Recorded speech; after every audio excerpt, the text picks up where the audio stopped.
Levodské kúpele, Potatranská perla. Najobľúbenejšími miestami vychádzok Levočanov boli v minulosti kúpele Peklo a po ich zániku Levodské kúpele, ktoré mali podstatne bližšie k mestu. Boli to klimatické kúpele a nachádzali sa 5 km severne od Levoče v strednej časti Levodskej doliny. Predchodcom kúpeľov bola továreň Na Drôt, ktorá fungovala v rokoch 1847 až 1863. V máji 1889 prišli do Levoče generál Juraj Klapka a Michal Jánoska a dali podnet k vybudovaniu nových kúpeľov. Peniaze však nemali. A tak sa veci ujal v roku 1891 viedenský stavebný podnikateľ Julius Kröger, ktorý si od mesta na 35 rokov prenajal pozemok v okolí továrne Na Drôt. Zaviazal sa postaviť na ňom kúpeľný dom s parnými a teplými kúpeľmi a potrebným zariadením pre liečbu studenou vodou, poschodovú reštauračnú budovu s jedálňou, čitárňou, tanečnou sálou a 50 izbami pre hostí. Staviteľ Anton Müller začal so stavbou hotela a prestavbou dovtedajšej manufaktúrnej budovy na kúpeľnú budovu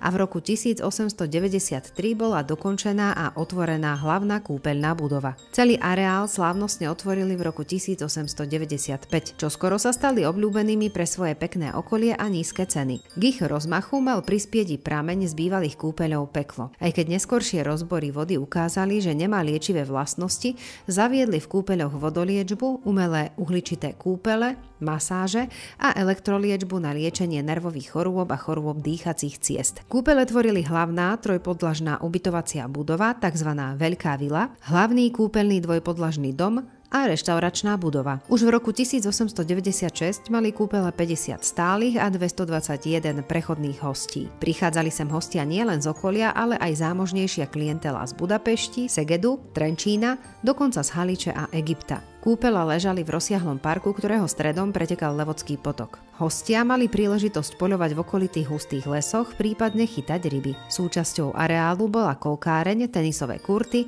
a kúpele mali svoj vlastný vodovod. Do polovice 20. storočia si kúpele od mesta prenajímali rôzni záujemcovia a čoraz častejšie sa využívali v letnej sezóne na rekreácie a ubytovanie detí, najmä židovských, počas druhej svetovej vojny detí z Nemecka. Od 50. rokov tu bol umiestnený pionierský tábor ministerstva vnútra. V roku 2006 ich nový majiteľ takmer úplne zbúral.